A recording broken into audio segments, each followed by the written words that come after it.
Hey, welcome back to the spot. I'm Asa Rehman. I'm recovering from a disappointing loss in Gameweek 34. Yeah, I got pummeled 52-27, but it's okay because I should score more than the 27 points I scored last week with the 14 matches in Gameweek 35. I'll be talking about the top fantasy players in each of those fixtures, and I'll reveal my Waiver 11 for Gameweek 35.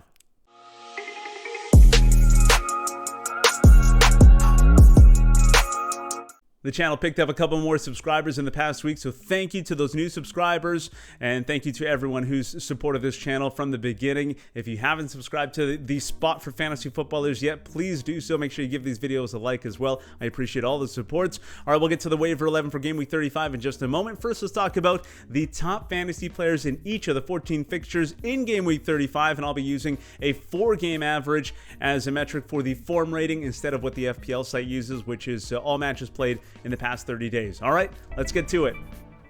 First match of the game week features Leicester City hosting Newcastle. Kelechi Iheanacho, one of the best fantasy players in the game right now, averaging 9 points in his last 4 outings. Timothy Castagne, a really good Leicester asset as well, averaging 5.75 in his last 4. And even if and when Ricardo Pereira returns to the lineup, I still like Castagne going forward. As for Newcastle, Allan Saint-Maximin has been the most consistent Newcastle asset all season long when he's playing. He's generally good for an assist or a goal, so he's the one that I'm trusting at Newcastle. 5.5 in his last 4. Matt Ritchie's another one maybe worth kicking the tires on, but averaging 4 points. Not too bad, actually. Averaging 4 points in his last 4 meetings. Other options at Newcastle, Almiron, Joe Willock, they've been up and down throughout the season.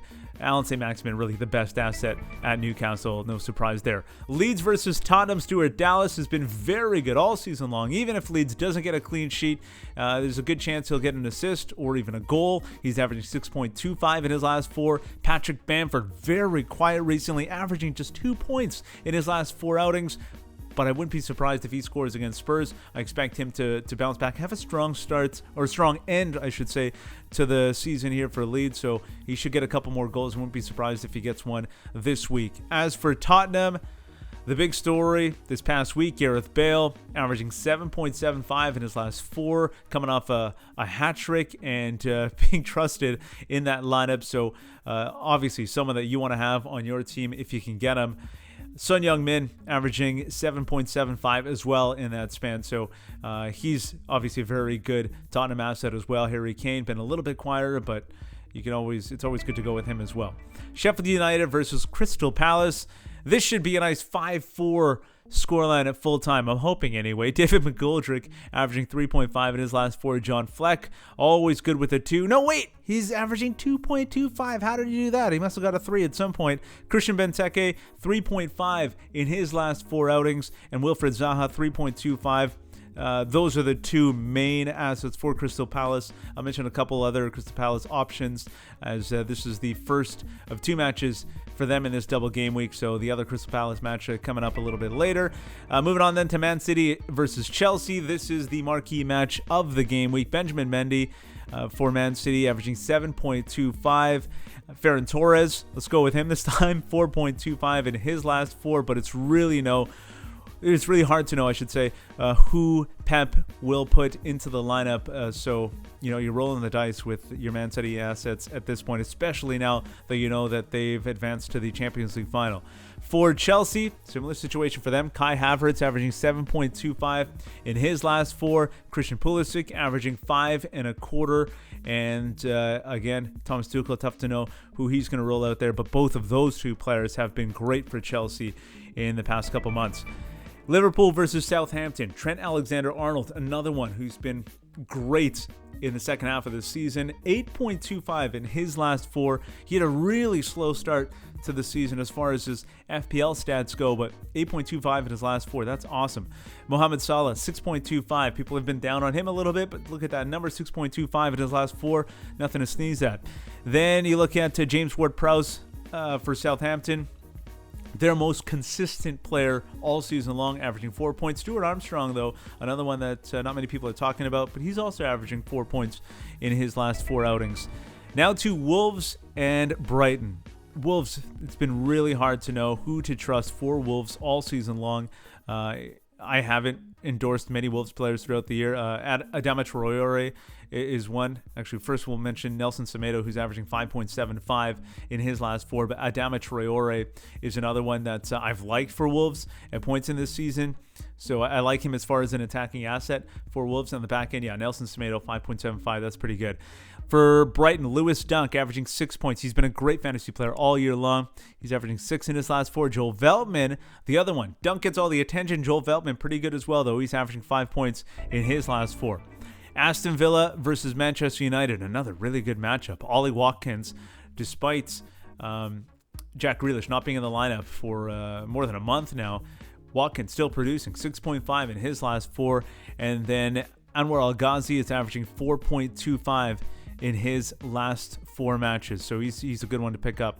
Mason Greenwood, 8.75 in his last 4 matches. So he's been the best, the most informed Manchester United player, but everyone obviously wants to get Bruno Fernandes, hoping that he bounces back. He's had some good outings in Europa League, but has not really come through for them in league play in recent weeks. And then Aaron Wan-Bissaka, Luke Shaw obviously a great option, but Aaron Wan-Bissaka a good one as well on the defensive side. 3.5 for him in his last 4. West Ham versus Everton.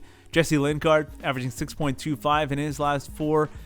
He's been very good, but coming off 2 blanks, actually, back-to-back blanks for Jesse Lingard, and still boasting that 6.25. But the one who had a great game last week, and it snuck up on me, didn't realize that he was ready to return. Mikel Antonio averaging 3.25, and that's all coming off of that 13-point performance in his last match.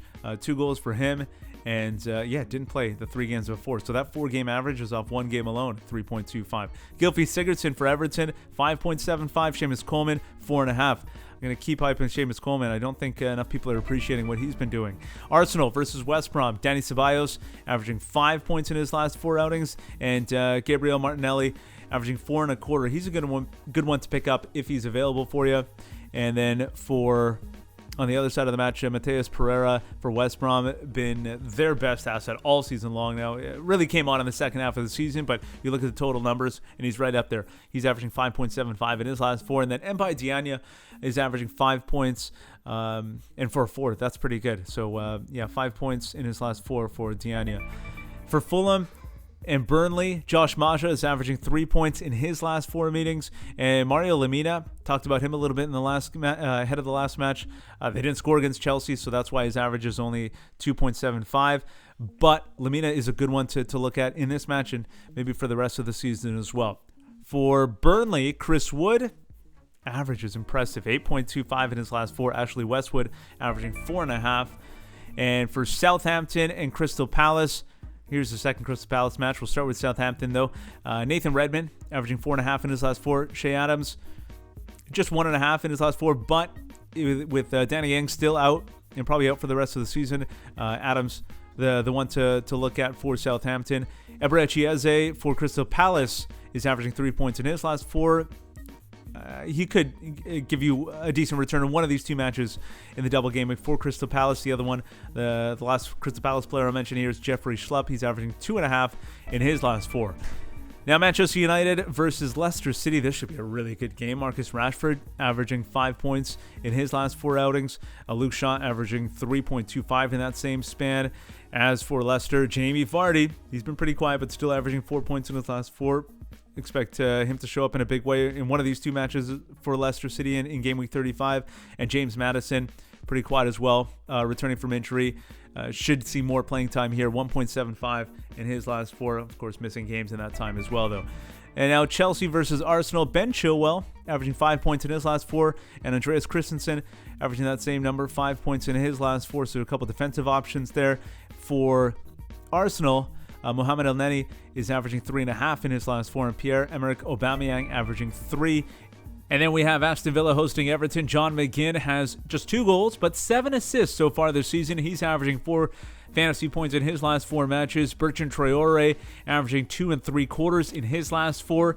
And then for Everton, defensive options for you here. Lucas Digne averaging 5 points in his last 4. Really good, basically since the Christmas break. He's been a decent option for Everton. Ben Godfrey averaging 4 1/4 in his last 4. Moving on then to Manchester United and Liverpool. Yes, this is the game that was added to this game week. So the 15th game of the game week. Might have said 14 earlier, but yeah, actually 15 now with Manchester United and Liverpool added to the slate.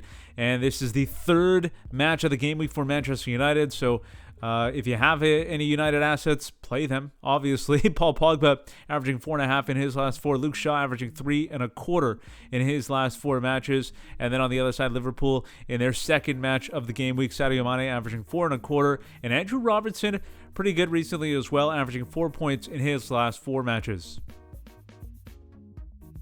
So as I mentioned at the beginning of this video, coming off a disappointing 52-27 loss in my fantasy draft league, so I'll be paying close attention to this Waiver 11 team. I'll probably have to make a few changes for the final few weeks of the season. And I'm also thinking about doing a live stream ahead of the Gameweek 35 deadline. If that's something you'd like to see, let me know in the comments below. All right, let's get to the Waiver 11 for Gameweek 35. So I'm going to start with the goalkeeper and then work my way up the pitch as I usually do with these Waiver 11 teams. And once again, I'll have Aaron Ramsdale. Wait, what?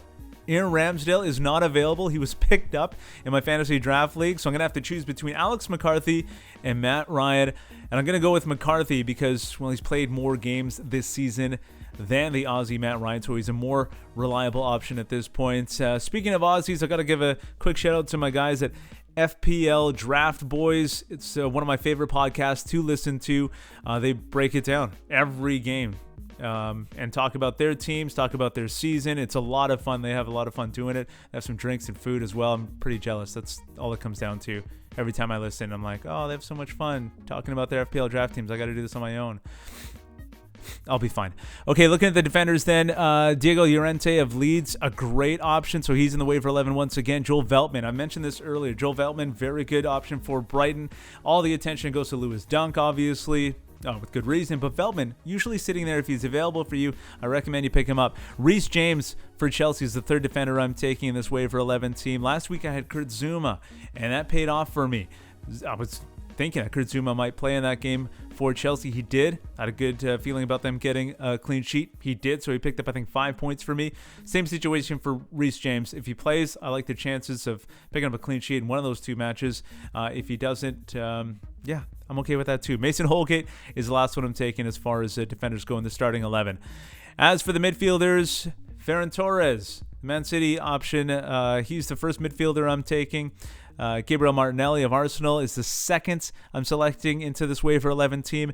And then Eberechi Eze of Crystal Palace, the third. Now, he is one that I like in one of these 2 matches to get a goal or an assist. So Eberechi Eze, maybe one that not many people are talking about, but I mentioned him earlier in this video. I like Eze to come up with something in these 2 matches for Crystal Palace. Martin Odegaard of Arsenal. Got 2 Arsenal options here, but I feel like rolling the dice a little bit, maybe going outside my comfort zone a little bit. And the reason why I'm taking a bit of a risk with some of those players is because this is the first time I've had a very good option as for one of my forwards. Mikel Antonio is available on waivers because not a lot of people anticipated him dressing and playing in that last match.